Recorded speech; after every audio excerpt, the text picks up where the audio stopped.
Oh, wait. Yeah. Victor's talking before we start. Okay. Yeah. My Welcome bad. back to Unfiltered with Reyes and Victor. In today's episode, Victor and I are talking about accepting our disabilities. I live with Duchenne muscular dystrophy, and Victor lives with Spinal muscular atrophy. type 3. Type Even though 2. Type 2. I always forget, sorry. Yeah, I have it here, type 2.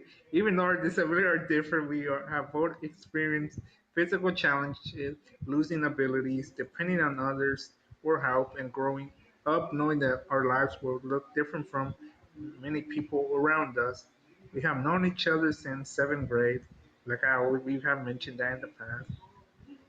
So we have seen each other go through difficult stages of life. We have both had moments of confidence, frustration, isolation, and uncertainty while learning how to accept our disability. For us, acceptance does not mean that we like every challenge that comes with muscular dystrophy or SMA.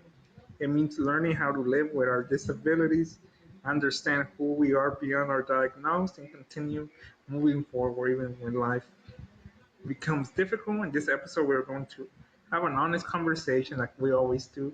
Maybe we'll mess around like always a little bit about about when we first understood our disability, what was hard for us to accept, and whether disability acceptance is something we ever fully complete. And I know it's taken a while, like 2, 3 weeks to record. I think the last time. I don't know if my co-host remember when we recorded. Yeah. It's been a minute. Yeah. It's definitely been. I want to say it's going on like 3 weeks.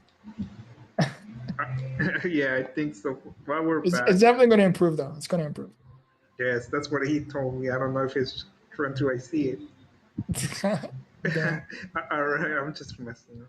All right, let's get started. Okay, so when did you first understand you had a disability, and what do you think it meant at the time? I mean, in your case, you had a twin, so I don't know if you noticed things differently. I Well, I don't knew know.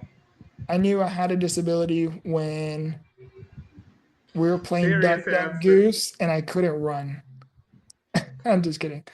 I I was trying know to you think of were. something. I was trying to think of something comical in the moment. So quick backstory. It's a long They story. kicked So him off the bed. That's why he's like that. yeah, I got kicked off the bed. I got beat up in the womb. Uh, and I came out like this with the wheelchair and all. No, they Uh, kicked him out before he was born. He was the yeah. firstborn, so I think his Uh, sister kicked him out. all jokes aside, is yes, I do have a twin sister. So I call her my little sister, but because I'm older by a minute. So by me having a twin sister, my mother was able to see very early on the comparison of the milestones my sister was able to achieve that I wasn't. So for example, to clarify too, is no, my one of the biggest questions is, does your sister have a disability? Does your sister have SMA? And the answer is no. Like she's a uh completely healthy child, a little special, So, but she's like a adult. completely healthy child. I didn't And say that. So Victor the one who said that. I didn't say that. where I'm going with this is my mother was able to catch a very early on milestones my sister was able to do. So while my sister went from like crawling to walking to running and all these different milestones and developmental stages, I was still crawling. And while my sister was able to achieve these results, as months started to progress. So then my mom, long story short, took me to the pediatrician and started saying, "Hey, my son is going through XYZ. What do you think is going on here?" And pediatrician said, "Oh, it's just a phase he's going through." Sent my mom on her way. Mom took me home. It's just a phase he's going through. He'll grow out of it. So we ended up going home. Some time ended up going on, and that's when my mom worked in CDCR, so meaning she worked at a men's level 4 institution, which is a high security prison. The reason why I mention that is because she's soft and sweet, but she also has assertive and um, she also has a stronger side of her, if that makes any I sense. mean, you have to if you cannot Yeah, work in something like yeah. that. You If have to. I mean, if it's you not for everyone, like they say. Right. So Well, the reason why I bring that up is because then my mom took me back to the pediatrician. It was like, hey, this is what's still going on. And pediatrician said the same thing. And then that's when my mom was like, no, you need to start running tests. So now my mom started to advocate for me. And long story short is she ended up, whatchamacallit, they ended up running tests, and that's when they ended up diagnosing test after test, things coming out negative, and they ended up diagnosing me with SMA type 2 at the age of 2.5 years old, through a muscle biopsy. yeah. All right then. All right. Similar to me, I don't have siblings like I've said it in the past.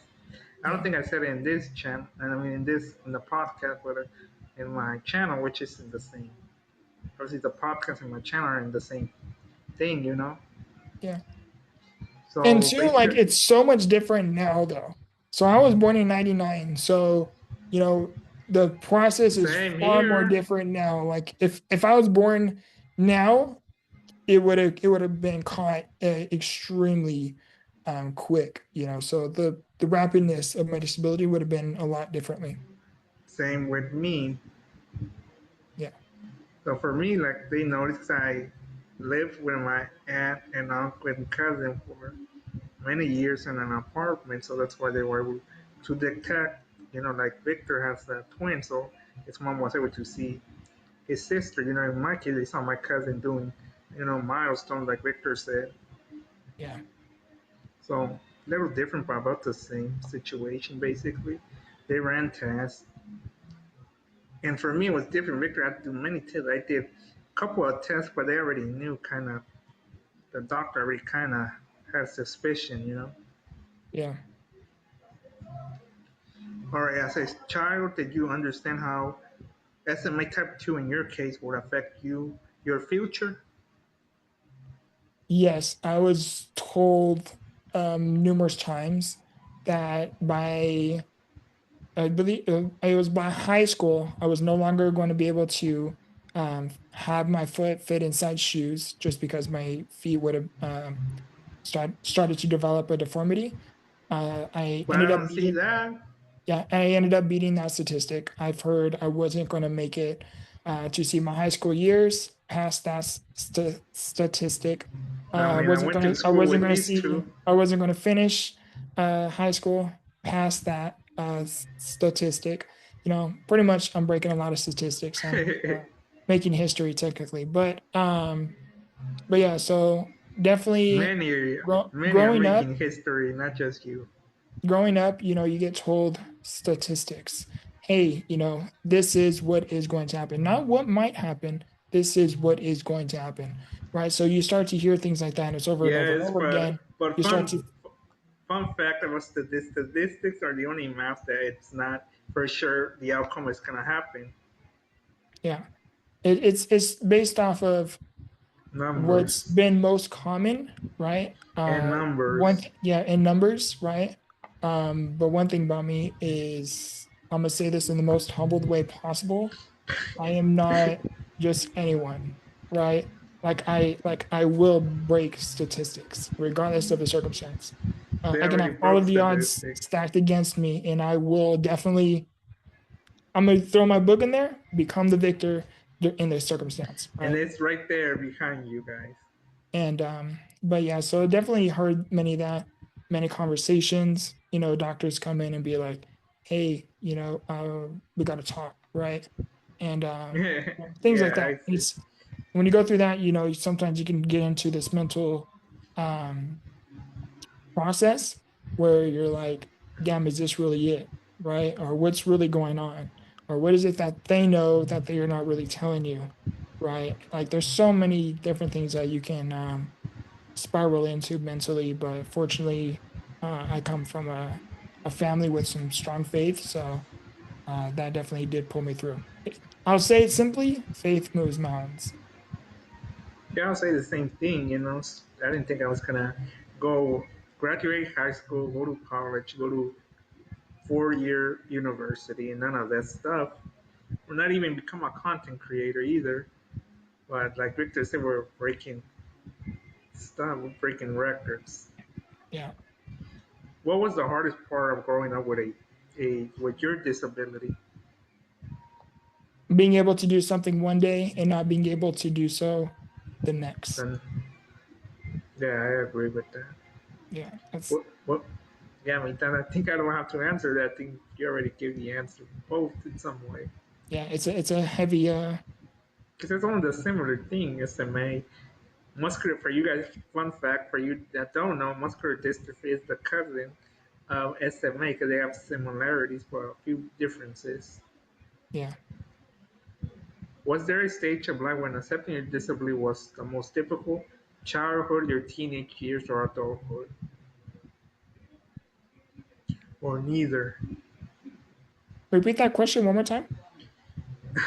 Was there a stage of life when accepting your disability was the most difficult? Either you have A, childhood, your teenage years, or adulthood. You have three options, or neither. The most, I would say Neither, huh? probably, no, I would definitely say when I turned 21, when I underwent my psychiatric cold experience. I never really thought about it in that perspective, but reflecting off of it, I would say would be when I turned 21. Because as I was navigating this mental health crisis, when I was on a psychiatric holding, navigating that season, is the one thing I so badly wanted to do and wish I could do is just get up and go. Like one thing that would have prevented all of that turmoil is literally just simply just leaving home, going elsewhere. Where I don't know, but just having that ability to get up and go. Whether it was like a friend picking me up in a car, me driving myself, or me just taking myself for a walk and clearing my head. That would have prevented so much turmoil. But there's people That that can do all that that still deal with it because they don't do it. yeah, it would have prevented a lot. You know, Yeah. so All I would say right. that that's probably like it would be around that time. All right. Did you ever compare yourself to people without disability, and how did that affect the way you saw yourself? 100%. It's different now, but yes, there definitely would be occasions where I would be going through certain things myself. For example, I could be in the hospital in the ICU and I hear a cousin of mine complaining about something that to me is very, very small. But to them, they made it appear much bigger than it had to be. Again, this is just my own level of thinking at the time. And I'm like, man, if you knew how important, like how much opportunity you have in front of you, like I would, like if we could just switch lives, right? And I'm not saying, like you be in the hospital, but if we can just switch our circumstances, where if I had the ability to just get up and go and just do something, right? If I had the opportunities you have, man, I can only imagine how much more I would be getting done. Because having SMA, having MD as well, like it significantly slows you down. Like you literally have to show up and fight for life like 10 times more than the ordinary person. Two It's times, I'll say. yeah, it's much different. Yes. I mean, I feel what my co-host is saying. I feel the same way, you know. And sometimes you have a lot of potential, you know, 'cause you don't have a disability. You have potential to do great things, but you just don't do it, you know. And someone without a disability probably is doing more than you are, Yeah. despite the struggles, you know. But it is our struggles that shape who we are. So I like to focus on that, you know. So it's a matter of perspective, really. Was losing certain physical abilities difficult for you to accept, and which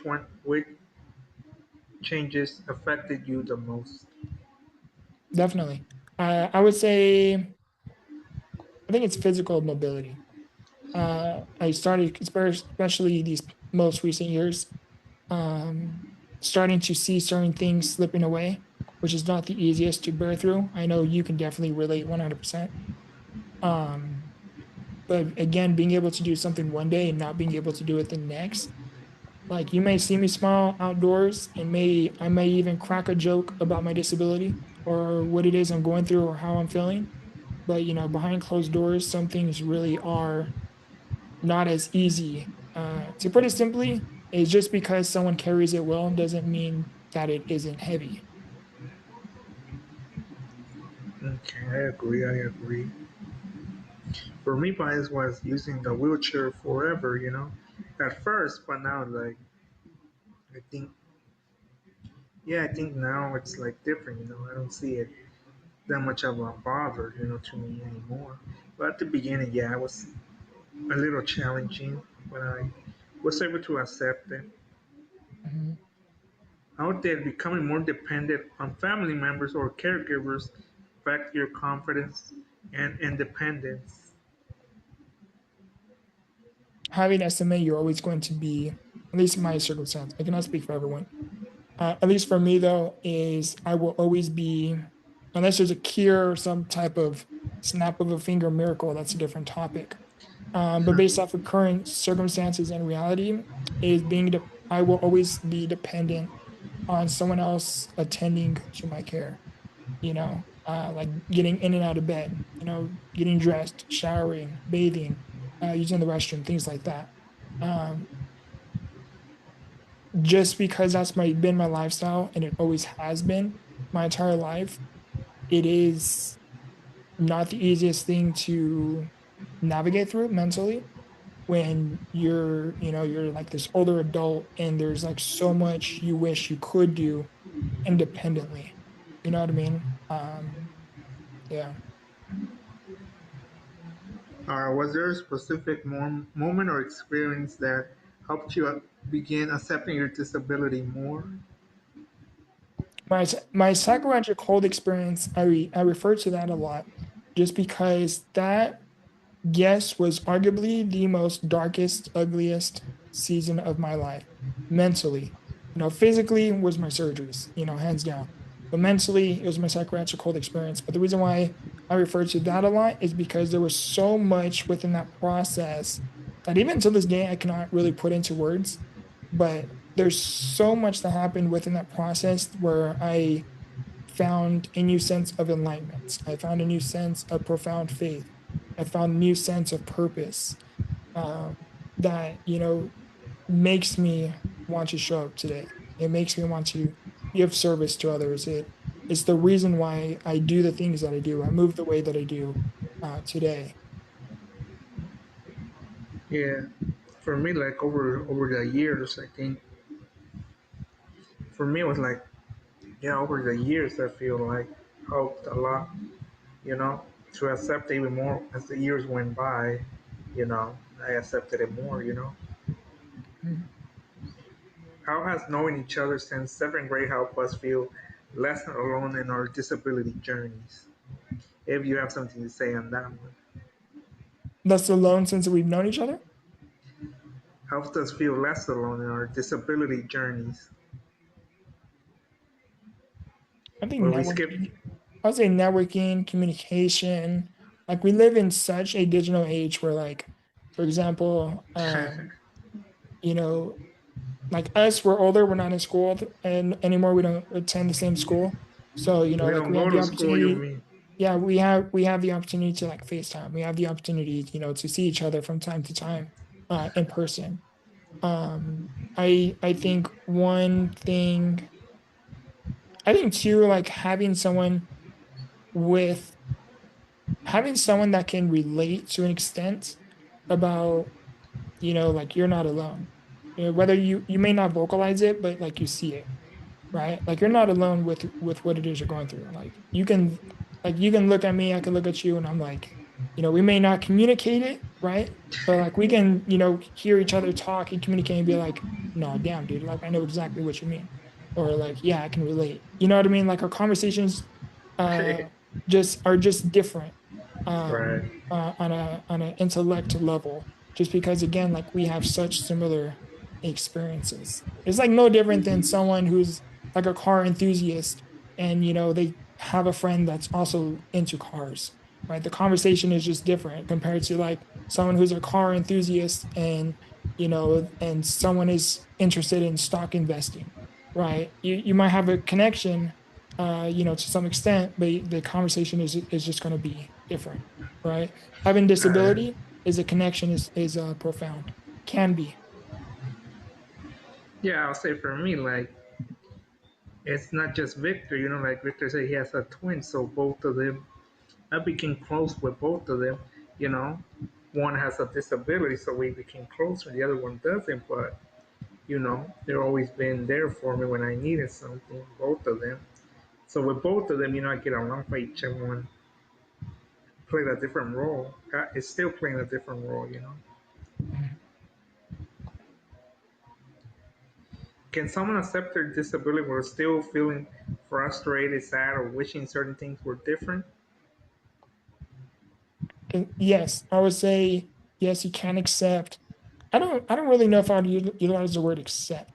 Um, I would just say Okay, then yes, what you want to say? there are going to be moments where, sure, whether you have a disability or not, you are going to look at somebody else's lifestyle and you are going to create this image in your head about what it is you think their lifestyle is from when they wake up to the moment they go down for bed, right? And there might be some truth in there, but there's so much beneath it all that you really don't know what goes on behind closed doors. And where I'm going at that is, if I recently came across, I mean, I've heard this saying years ago, but I recently came across it again, and it's very powerful. It says, if you're in a room of 100 people, and out of all of those 100 people, what wrote a one of the wrote what it is they are going through, they wrote their problems, and they had it sitting there at the front of their feet, and you're able to lay it down, and you walk around, it says, I guarantee you that you will rather have your own problems than somebody else's.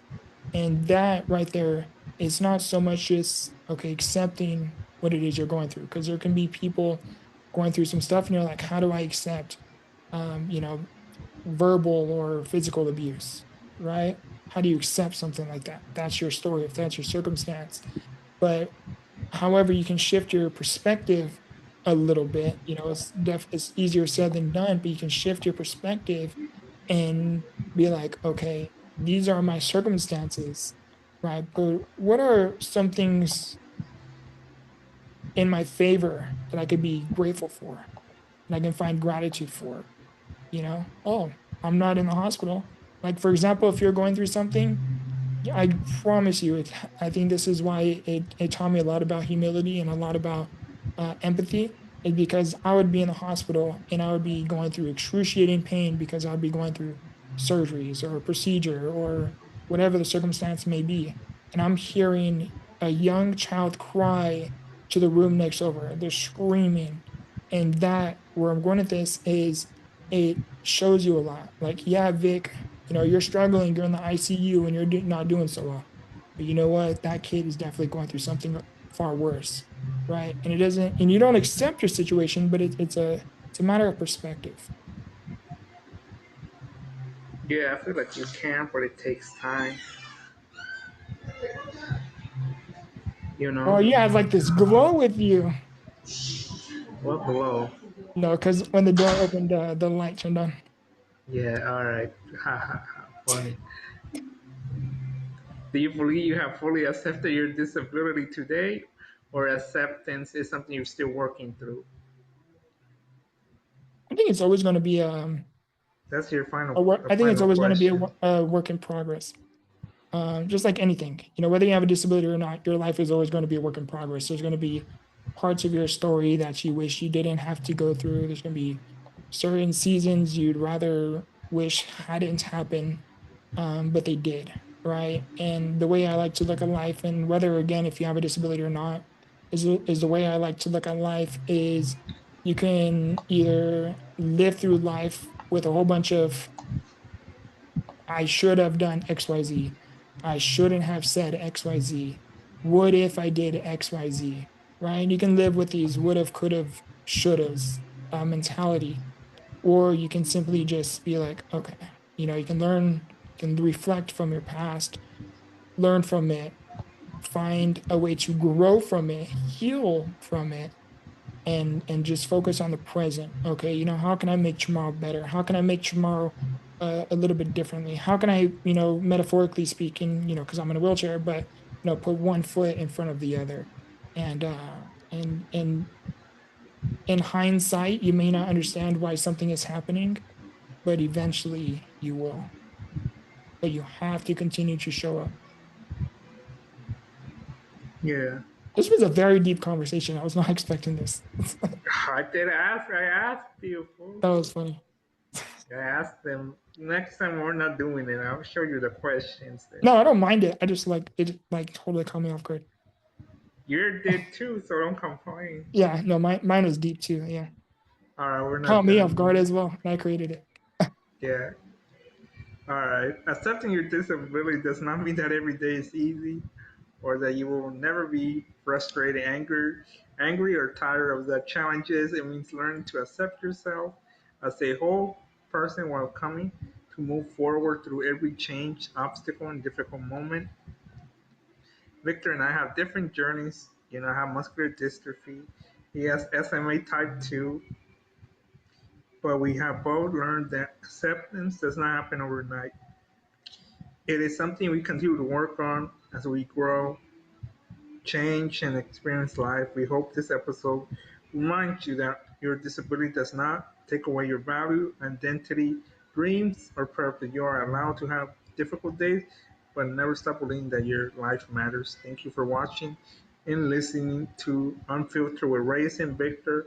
And like my co-host says, grow through, finish the sentence. You got to know this. I say it all the time. I There's know no way it. you got I to read know it. it. I know it. But I know what I'm saying. Grow through what you go through. Since Victor doesn't want to say it, Yeah, grow and through what you go through. like always, you guys, I'll finish it like I always do in my own videos. MD Warrior out, and we'll see you guys on the next episode.